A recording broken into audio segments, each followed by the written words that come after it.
AWS is an Amazon web services provided by Amazon। ठीक है जी, थोड़े बेसिक्स इसके बारे में जान लेते हैं, जैसे कि क्लाउड कंप्यूटिंग क्या है, लेगेसी डेटा सेंटर उसके चैलेंजेस क्या थे, how cloud computing overcome these challenges, जो भी चैलेंजेस रहे हों वो किस तरह से क्लाउड कंप्यूटिंग ने सॉल्व किए, फिर कैरेक्टरिस्टिक्स हम जान लेंगे क्लाउड की क्या होती हैं। ठीक है जी, चलो जी पहले टॉपिक से बात करते हैं। What is cloud computing? What is cloud computing? तो cloud computing is a delivery of computing services including server, storage, database, networking, software, analytics and intelligence over the internet. तो भाई ये जो टर्म है ओवर द इंटरनेट, ये बहुत काम की टर्म है, इसको द क्लाउड भी बोल सकते हैं। ठीक है जी, क्लाउड अगर हम बात करें तो यार क्लाउड ना सिंपल सी लैंग्वेज में अगर मैं बताऊं, बिल्कुल एक सिंपल एक वर्ड में, तो ये है डेटा सेंटर। डेटा सेंटर है जो कि उस वेंडर के द्वारा इस्टेब्लिश किए गए डेटा सेंटर्स हैं जो कि क्लाउड कंप्यूटिंग की सर्विसेज प्रोवाइड कर रहे हैं। कहने वाली बात है, ओके, थोड़ा सा कंफ्यूजन क्रिएट नहीं करते, सिंपल सा समझते हैं।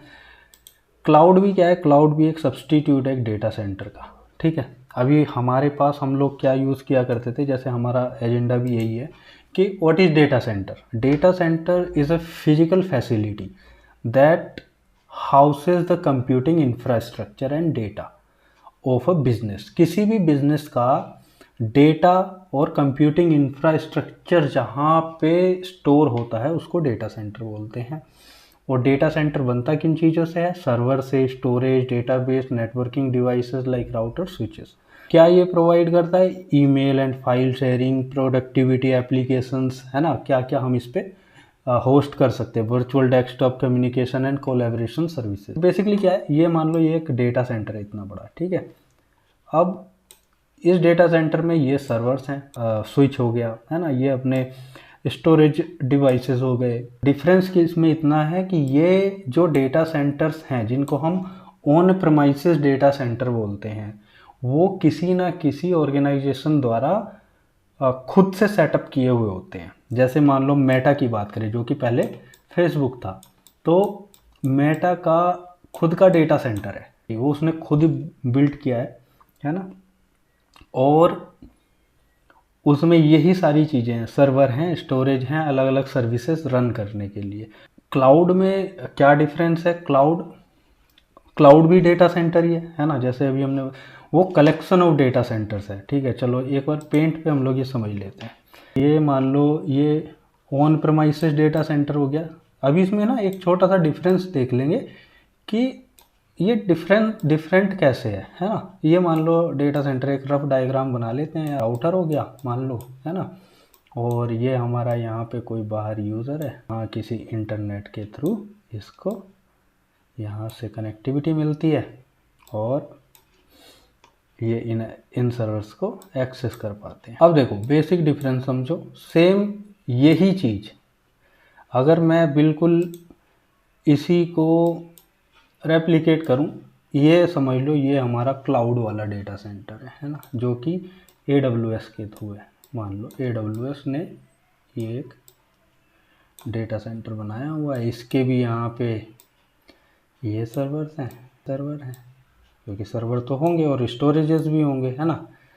तो ये मान लो यहाँ पे राउटर, फायरवॉल, बाकी सब चीज़ें लगी हुई, यूज़र है और ये भी इंटरनेट के थ्रू एक्सेस करता है इसको। अब दोनों देखने में सेम लग रहे हैं बिल्कुल, है ना, तो फिर डिफरेंस क्या है?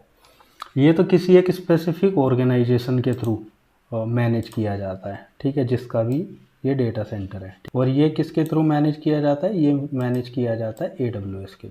ठीक है, अब बेसिक डिफरेंस क्या है? डिफरेंस ये है यार, इसको ना, जैसे कोई ABC कोई भी कंपनी, उसने डेटा सेंटर बिल्ड कर दिया, डेटा सेंटर तो बिल्ड कर दिया, अब मान लो उसको कुछ भी सर्विसेज होस्ट करनी है, तो उसके पास ये ऑप्शन होता है कि वो यहाँ से इसको लोकली एक्सेस कर सकता है, मतलब यहाँ पे जा सकता है, अब क्योंकि उसको इस डेटा सेंटर का फिजिकली एक्सेस होता है, तो वो क्या काम कर सकता है, यहाँ से जा सकता है लोकली, यहाँ पे केबल लगाएगा किसी भी एक सर्वर पे, और यहाँ पे जो भी चेंजेस करने होंगे या जो भी सर्विसेज उसको रन करनी होगी वो यहाँ से भी कर सकता है। और अगर उसको कनेक्टिविटी है, पब्लिक कनेक्टिविटी भी होती है, और वीपीएन के थ्रू भी वो लोग कर सकते हैं, यानी कि इंटरनेट के थ्रू आप समझो, जैसे कि ये इंटरनेट है। अब मान लो यहाँ से भी अगर करना चाहे तो वो यहाँ से भी कॉन्फ़िगर कर सकता है, वो सर्विसेज होस्ट कर सकता है। तो उसके पास दो ऑप्शन है, लोकली भी और पब्लिकली भी, मतलब पब्लिक इंटरनेट के थ्रू भी। लेकिन AWS या फिर क्लाउड प्लेटफॉर्म में क्या प्रॉब्लम है, आपको इन डेटा सेंटर्स की लोकेशन ही नहीं पता होती कि ये लोकेशन है कहाँ, एग्जैक्ट लोकेशन। तो आप इसमें फिजिकली तो एक्सेस कर ही नहीं सकते, वो सिर्फ AWS को पता है। AWS ने ये इन्फॉर्मेशन कभी रिवील ही नहीं की कि उनके डेटा सेंटर्स कहाँ किस लोकेशंस पे हैं, क्योंकि लोकली एक्सेस तो हो नहीं सकता, है ना। तो अब आपके पास सिर्फ एक ऑप्शन बचता है कि आप AWS के पोर्टल को पब्लिकली एक्सेस करो और यहाँ पे जाके अपनी सर्विसेज होस्ट करो। एक बेसिक डिफरेंस तो ये हो गया। यहाँ पे हम इसको लोकली भी कर सकते हैं, है ना, ये हो सकता है can be managed locally and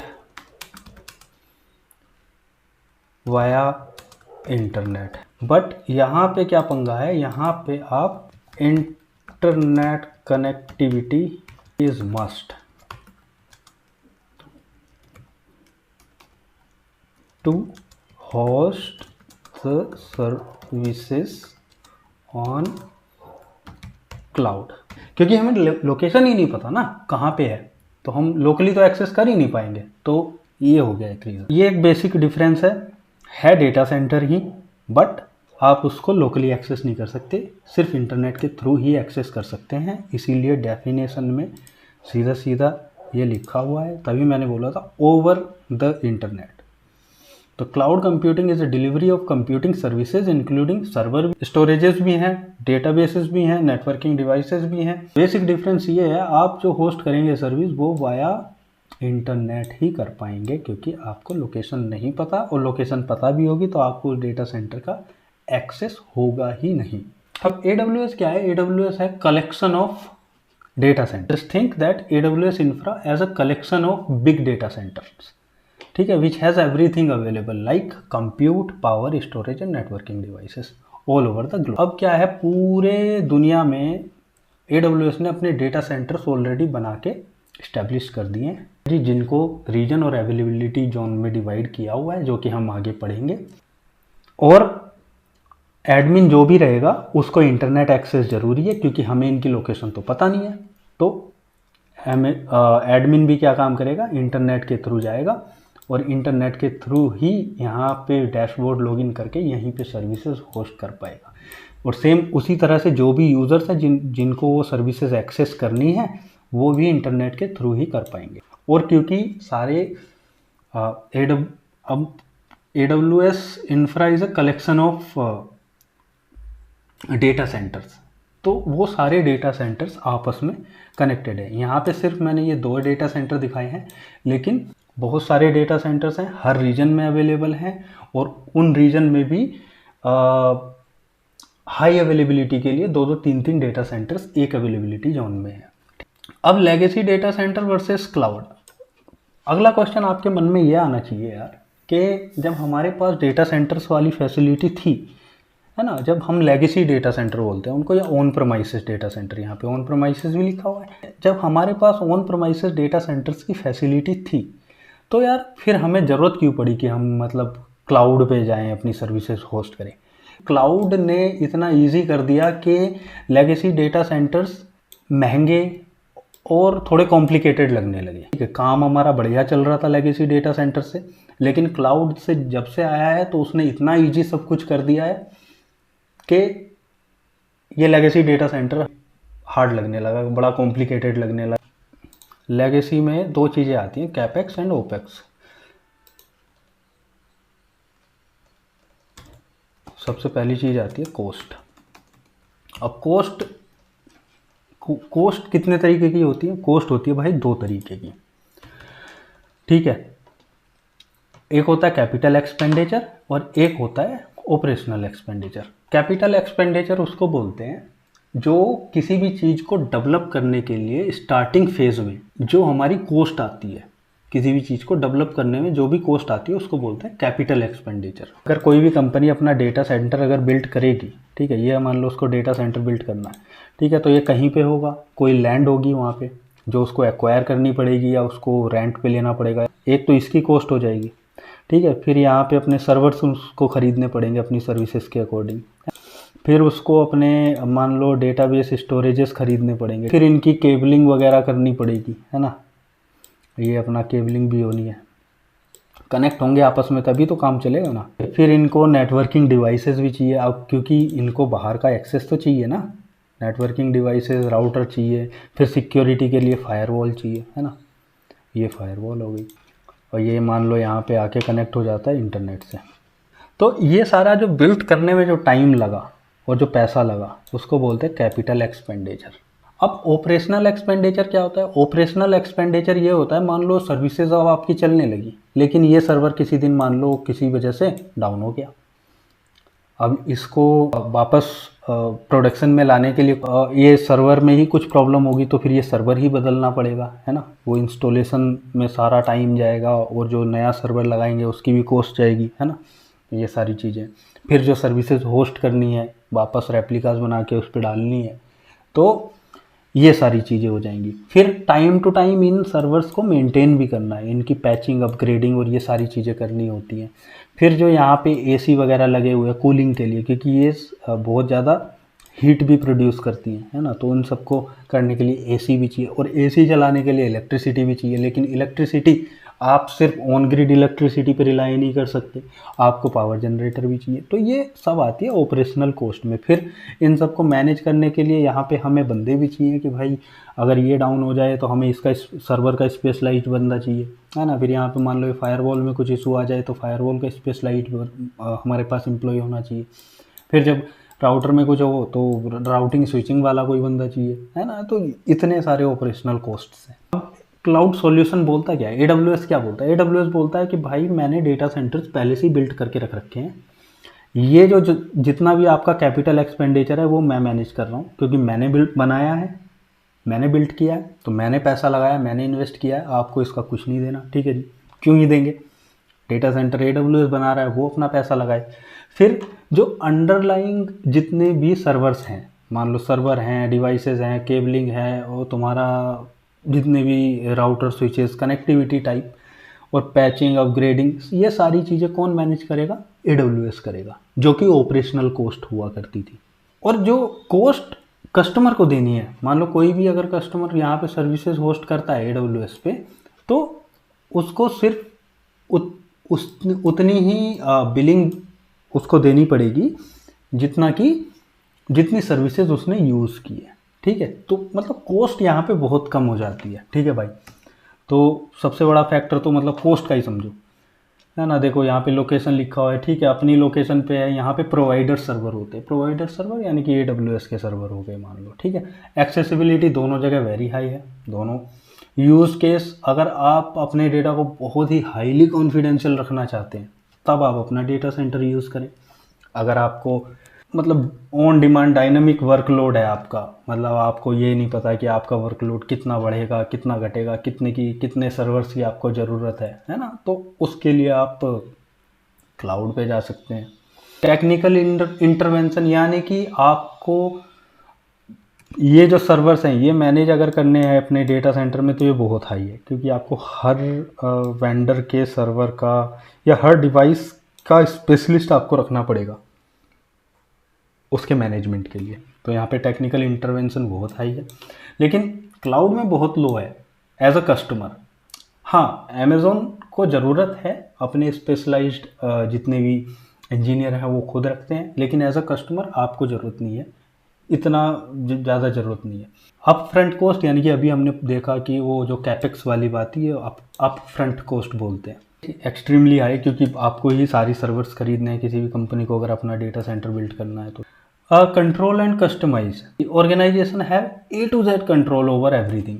data centre में ये फ़ायदा है कि यार आप खुद सारी चीज़ें मैनेज कर रहे हो। आपकी मर्ज़ी आप यहाँ पे कौन सा सर्वर लगाओगे, आपकी मर्ज़ी आप यहाँ पे एक सर्वर लगाओगे 3 सर्वर लगाओ, है ना। आपकी मर्ज़ी आप यहाँ पे कौन से स्टोरेजेस यूज़ कर रहे हो, आपकी मर्ज़ी आप कौन सी भी फायरवॉल यूज़ कर रहे हो, आपकी मर्ज़ी आप कौन सा भी राउटर यूज़ कर रहे हो। तो इसमें आपका कंट्रोल होता है पूरा, क्योंकि ए टू जेड यानी कि पूरा स्टार्ट टू एंड आप ही मैनेज कर रहे हो ना सारा कुछ। रिक्वायर्स, और जो क्लाउड में है, requires cloud expertise to explore all the customisation options, यानी कि यहाँ पे आपकी बात हो रही है। आप जब एक क्लाउड एक्सपर्ट बन जाओगे तो आपको पता है ना कि क्लाउड में कौन कौन सी सर्विसेज हैं, उनको किस तरह से यूज़ कर सकते हैं। तो उसमें आपकी ज़रूरत है, आपको उन सर्विसेज के बारे में जानना है, उनको किस तरह से यूज़ करना है, किस तरह से हम अपने रिक्वायरमेंट के अकॉर्डिंग क्लाउड की कौन सी सर्विस अच्छे से यूज़ कर सकते हैं कम पैसे में। सिक्योरिटी, अब यार देखो सिक्योरिटी एक बहुत बड़ा चैलेंज है यार डेटा सेंटर्स के लिए। सिक्योरिटी बहुत बड़ा चैलेंज है, मतलब यहाँ पे ये समझो कि डेली नए अटैक्स इंट्रोड्यूस होते हैं पूरे वर्ल्ड में, है ना। अब उन अटैक्स को स्टडी करना, उन अटैक से बचने के लिए हमें कौन सा सॉल्यूशन यूज़ करना है, वो सारी चीज़ें आपको ऑन प्रीमाइसेस में खुद ही मैनेज करनी पड़ेगी। लेकिन यहाँ पे AWS क्या बोलता है, AWS बोलता है यार मैं ना सिक्योरिटी वाइज आपको एश्योर करता हूँ कि एकदम रोबस्ट सिक्योरिटी आपको मिलेगी। वो हम सिक्योरिटी फीचर के बारे में भी पढ़ेंगे कि किस तरह से सिक्योरिटी ग्रुप्स हैं, किस तरह से इसमें नेटवर्क ACLs हैं, किस तरह से इसमें इनक्रिप्शन है ना। तो वो सारी चीज़ें, और किस तरह से IAM रोल्स का कितना बड़ा रोल है इसमें। अब रिसोर्स डिप्लॉयमेंट, अपने डेटा सेंटर्स में होता क्या है यार, जब भी कोई कंपनी अपना डेटा सेंटर बनाती है और उसको कभी भी मान लो एक की जगह, आप मान लो ये एक सर्वर है, उसको चाहिए 2 सर्वर और उसको चाहिए यार मुझे 2 सर्वर की और ज़रूरत पड़ रही है आज, तो वो उसको 2 सर्वर, ऐसा नहीं है कि आज उसको ज़रूरत पड़ी और कल उसके लिए सर्वर रेडी होगा, नहीं, आपको किसी वेंडर से प्रोक्योर करना पड़ेगा सर्वर, वो आपके यहाँ पे डिलीवर होगा। उसी के साथ साथ में पैरेलली आपके कोई इंजीनियर्स होंगे जो वो डिज़ाइन कर रहे होंगे सारा कुछ कि यार ये सर्वर लगाना कहाँ पे है, किस रैक में लगाना है, कहाँ से इसको कनेक्टिविटी मिलेगी, कहाँ से इसको पावर मिलेगी। तो ये बहुत एक लेंदी प्रोसेस है, जहाँ की AWS में आपको कुछ सोचना ही नहीं है। AWS बोलता है यार मेरे पास डेटा सेंटर रखे हुए हैं बने हुए, आपके पास अनलिमिटेड स्टोरेज है, आपको जितनी यूज़ करनी है आप अपने हिसाब से मुझे बताओ, मैं आपको उतनी स्टोरेज वहीं अवेलेबल करवाता हूँ, है ना। आपको सर्वर्स की फ्लीट बढ़ानी है, लो 1 मिनट में लो, बोलो तो डायनामिक वाला आप यूज़ कर सकते हो जिसको बोलते हैं ऑटो स्केलिंग। आप बढ़ा सकते हो, स्केल कर सकते हो, अप स्केल कर सकते हो, सर्वर्स की फ्लीट को आप डाउन स्केल कर सकते हो, है ना, जिसको EC2 इंस्टांस बोलते हैं, वो भी आगे पढ़ेंगे। तो यानी कि up scale down scale cloud में बड़ा ईजी है यार, बहुत एकदम मिनट्स का गेम है। और यहाँ पे दिन से महीने तक लग जाते हैं यार, क्योंकि मैंने भी सर्वर्स डिप्लॉय किए हैं, मैंने भी end to end connectivity provide की है, मुझे पता है कितना टाइम लगता है एक एक चीज़ को वेरीफाई करके एक चीज़ को लगाने में। क्योंकि सबसे बड़ा पंगा क्या होता है, जब भी आप कोई नई चीज़ डिप्लॉय करने जा रहे हैं, नया हार्डवेयर अगर आप कोई डिप्लॉय करने जा रहे हैं, तो उसमें सबसे बड़ी एश्योरेंस आपको ये देनी पड़ती है यार, जो आपका एग्जिस्टिंग ऑपरेशंस चल रहे हैं या एग्जिस्टिंग ट्रैफिक चल रहा है, डिप्लॉयमेंट के टाइम पे ऐसा ना हो कि आप वो पूरा एग्जिस्टिंग और रनिंग इंफ्रा में कुछ ऐसी गड़बड़ कर दें कि वो डाउन ही हो जाए। तो ये रिस्क आप नहीं ले सकते, है ना, ये रिस्क बहुत बड़ा है। तो उसके लिए बहुत अच्छे से प्लानिंग करनी पड़ती है ना, और आगे फ्यूचर तक के लिए प्लानिंग करके चलनी पड़ती है। ऐसा नहीं कि आप बस लगाया सर्वर और तारे जोड़ी और हो गया काम, ऐसा नहीं। आपको हाई अवेलेबिलिटी भी देखनी पड़ेगी, आपको ये भी देखना पड़ेगा कि अगर यहाँ पे पावर एक UPS पे डाउन जाती है, दूसरा UPS हमारा वर्किंग है कि नहीं है। वेरिफिकेशन भी बहुत तगड़ा होता है फिर उसमें, ठीक है। तो इसी को बोलते हैं रिसोर्स डिप्लॉयमेंट, बहुत लंबा टाइम लगता है, हाई डाउन टाइम। कई बार क्या होता है कि यार आपकी रनिंग सर्विसेज किसी वजह से मान लो डाउन चली गई आपके डिप्लॉयमेंट के टाइम पे, है ना, तो वो फिर एक डाउन टाइम जाता है यार, और वो companies businesses can not afford the down time, सबसे बड़ी मारामारी डाउन टाइम की है। लेकिन यहाँ पे क्या है यार, एकदम स्मूथली, एकदम कुछ भी आपको ऐड करना है तुरंत जाओ ऐड करो आपके एग्जिस्टिंग इंफ्रा पे, अगर आपकी कॉन्फ़िगरेशन सही है, everything is going to be good. Cloud भी एक तरह से डेटा सेंटर है, मल्टीपल डेटा सेंटर बना के AWS ने रख दिए हैं। अब आपको बस अपनी सर्विसेज होस्ट करनी है। बस दिक्कत ये है, आप अपने एग्जिस्टिंग इंफ्रा को, जो आपका ऑन प्रमाइसेस है, उसको आप लोकली भी होस्ट कर सकते हैं सर्विसेज, लेकिन आपके पास क्लाउड में ये ऑप्शन नहीं होता। आपको इंटरनेट के थ्रू ही सर्विसेज होस्ट करनी है और इंटरनेट के थ्रू ही यूज़र उसको एक्सेस कर पाते हैं। ये एक एग्जांपल है यार, देखो क्लाउड क्या है ना, शेयर्ड मोड में काम करता है, ठीक है। अब ऐसा तो नहीं है कि AWS एक डेटा सेंटर बनाएगा वो बस एक ऑर्गेनाइजेशन के लिए ही बना देगा, ऐसा तो नहीं है। AWS ने मॉडल जो इंट्रोड्यूस किया है वो यही किया है कि यार हम लोग एक डेटा सेंटर या मल्टीपल डेटा सेंटर्स बनाएंगे और उस डेटा सेंटर को हम एज अ शेयर्ड मोड में यूज़ करेंगे कि कोई भी ऑर्गेनाइजेशन आए अपनी सर्विस होस्ट करे और उसको यूज़ करे। हाँ, वो वर्चुअली डिवाइड होते हैं, वो हम आगे पढ़ेंगे। सिक्योरिटी का कोई इशू नहीं होता है, क्योंकि सिक्योरिटी हमें पता ही है रोबस्ट होती है, बाकी हम उसके बारे में पढ़ लेंगे।